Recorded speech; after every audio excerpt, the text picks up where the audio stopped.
Hola, ¿cómo estás? Bienvenido, bienvenida a un nuevo devocional en línea de esta semana. Mi nombre es Francini Ruiz, pertenezco a la red infantil y el día de hoy vamos a estar compartiendo esta palabra.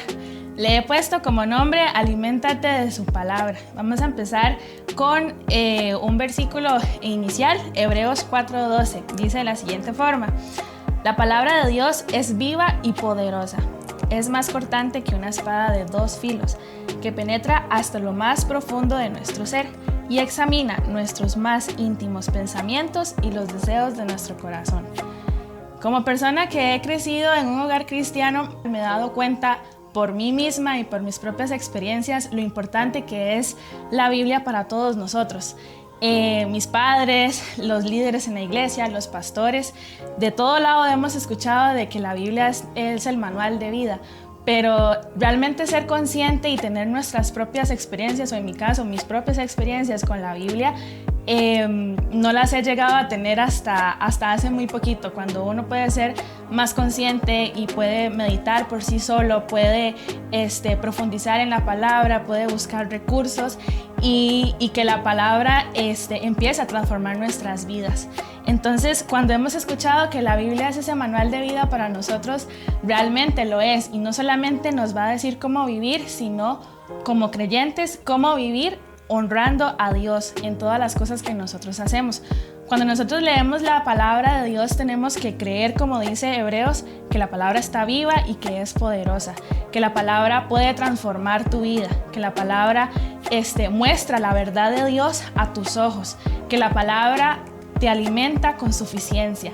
Entonces, no solamente abrir y leer por leer, sino creer de que lo que va a hablarte el Señor ese día que leíste o que estás abriendo tu Biblia, esa palabra es específicamente para ti y te va a ayudar en lo que tú necesitas.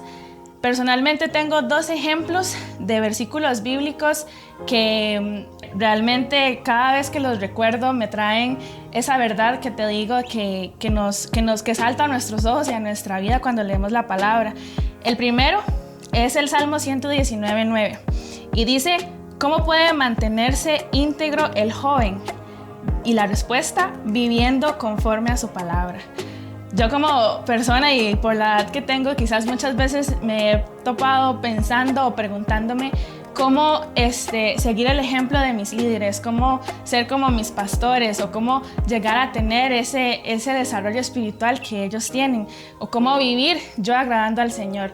Con todas esas preguntas que tal vez suenan en mi mente, puedo recordar este versículo y leer que dice: vivir conforme a la palabra de Dios es como nosotros podemos vivirlo honrando a todo lugar en donde vamos y ante cualquier situación que nosotros enfrentemos. Es en la palabra donde nosotros encontramos las respuestas. Y el segundo ejemplo es el Salmo 57:17. Dice: al corazón quebrantado y contrito, Dios no lo despreciarás tú. Muchas veces cuando nosotros nos equivocamos o cometemos errores, podemos pensar que sí, que el Señor siempre está con los brazos abiertos, que el Señor nos restaura o que el Señor nos hace ser mejores personas, pero tener esa confianza y convicción en el corazón de que esa sí es la verdad y de que así es como es, que nosotros podemos entrar a su trono con confianza, dice en otra parte de la Biblia, es lo que tenemos que creer para decir: sí, con un corazón humillado voy delante del Señor, sé que Él me restaura, sé que Él me da las herramientas, sé que con la ayuda del Espíritu Santo yo puedo mejorar, ser mejor persona, hacerlo de una forma diferente y mejor la siguiente vez y recibir ese abrazo y ese perdón o ese consuelo del Señor cuando yo quizás en algún momento me he equivocado o he cedido mucho a mis debilidades, he cometido errores y he deshonrado el nombre de Dios en cualquier situación o en cualquier lugar. Esos son dos ejemplos personales, pero quisiera darles tres más. No tengo realmente experiencias para todos, pero a lo que quiero llegar es que nosotros sepamos que todas las cosas que nosotros podamos necesitar, toda situación que nosotros enfrentemos, podemos encontrar las respuestas, el ánimo, el consuelo en la palabra. Por ejemplo, por ser creyentes, en muchas ocasiones podemos enfrentar el rechazo. cómo enfrentar ese rechazo o qué dice la palabra acerca de eso. Mateo 5, 11, 12 dice así: dichosos ustedes cuando alguien los ofenda o los persiga o diga contra ustedes todo tipo de mentiras por ser mis discípulos. Alégrense mucho porque en el cielo les espera una gran recompensa. Si nosotros queremos tomar decisiones que honren a Dios, si nosotros queremos ser guiados, tener la sabiduría para tomar decisiones, para hacer siempre la voluntad de Dios, Santiago capítulo 1 verso 5 dice que nosotros, si nos hace falta sabiduría, que se la pidamos a Dios, que el Señor da abundancia a quien la necesite. Y también recordar Proverbios 5:3, que dice que nosotros tenemos que confiar con todo nuestro corazón en Dios y no pensar de que todo lo sabemos o que todo lo podemos manejar o confiar en nuestra propia prudencia. Es importante siempre confiar en el Señor y pedirle a la dirección en todas las cosas que nosotros hagamos. Y la última que quería compartir es, por ejemplo, cuando nosotros hemos llegado a enfrentar una situación difícil como la pérdida de un ser querido. ¿Cuál es el consuelo que tiene el Señor para nosotros en la palabra ante una situación como esta? 2 versículos. El Salmo 34:18 dice: el Señor está cerca de los que tienen el corazón quebrantado y libra a los de espíritu abatido. A pesar de que sea una situación tan difícil y tan oscura y una situación en la que nosotros podamos experimentar mucha soledad, tenemos que recordar ese ánimo y ese consuelo que nosotros encontramos en la Biblia, por ejemplo, en ese versículo, pero también que todas estas cosas son temporales, que todas estas cosas no van a durar para siempre. Apocalipsis 21:4 dice: el Señor les enjuagará las lágrimas y no habrá muerte, ni llanto, ni clamor, ni dolor, porque esos pertenecen a un pasado que no existe más. Hay una esperanza, hay un disfrute que nos espera a nosotros. Hay temporadas aquí en la tierra donde puede haber oscuridad, donde puede haber soledad, donde podemos sentir que ya nuestra vida no tiene sentido, que nada tiene sentido. Sin embargo, todas esas cosas son temporales. El Señor nos regala su consuelo y tenemos que tener esa mente de decir: tengo esa esperanza de que en la eternidad todas estas cosas ya no van a existir. El valor para evangelizar, cómo perdonar a las personas, cómo aprender acerca del perdón, cómo liderar tu familia, cómo enfrentar la enfermedad, cómo vencer la tentación y un montón de cosas más, un montón de preguntas que tú te puedes hacer de cómo vivir tu vida.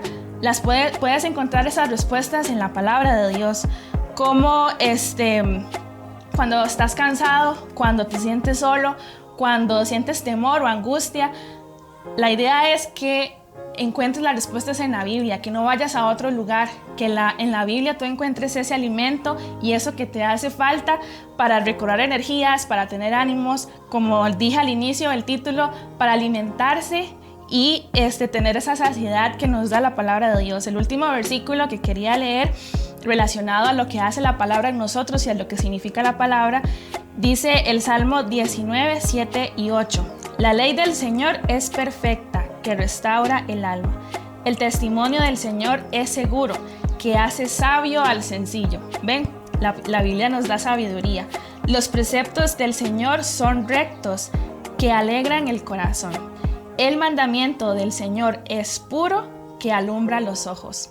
La motivación mía para todos ustedes el día de hoy es que nosotros abramos esa palabra que tenemos ahí o entremos a esa aplicación en el celular y nos sumerjamos profundamente, que nosotros podamos meditar. Toma un cuaderno, un lápiz y escribe las cosas que Dios te va mostrando. Subraya, hazte preguntas de cómo todas estas cosas las puedes llevar a la práctica. Y como dije al inicio, tal vez todos esos versículos que vos has escuchado, los que te estoy diciendo ahora, puedes creer que es palabra bonita y todo, pero la idea es de que los puedas creer en tu corazón. Entonces, cuando lees versículos que sabes que son para ti, que saltan de la palabra y se meten a tu corazón y a tu mente, puedes orar esos versículos sobre tu vida para que el Señor realmente abra ese entendimiento y esa palabra que como decía Hebreos al inicio, que está viva y que es poderosa, haga su obra en nosotros y nos pueda transformar. También es importante pedirle ayuda al Espíritu Santo para que nosotros de la lectura y del texto pasemos a la práctica. La motivación para mí el día de hoy, para ustedes, de mí para ustedes, es que nosotros podamos desarrollar mentes bíblicas y que nosotros seamos hombres y mujeres de su palabra. Ese es el mensaje del día de hoy para todos ustedes. Espero que pueda ser de mucha bendición y que realmente después de esto puedas abrir tu Biblia, sumergirte en ella, como te decía, profundizar en ella y orar los versículos que lees a tu vida para que el Señor pueda ir transformándote cada vez y pueda hacer su obra en ti y puedas desarrollarte espiritualmente y vivir conforme a la palabra de Dios. Que Dios te bendiga.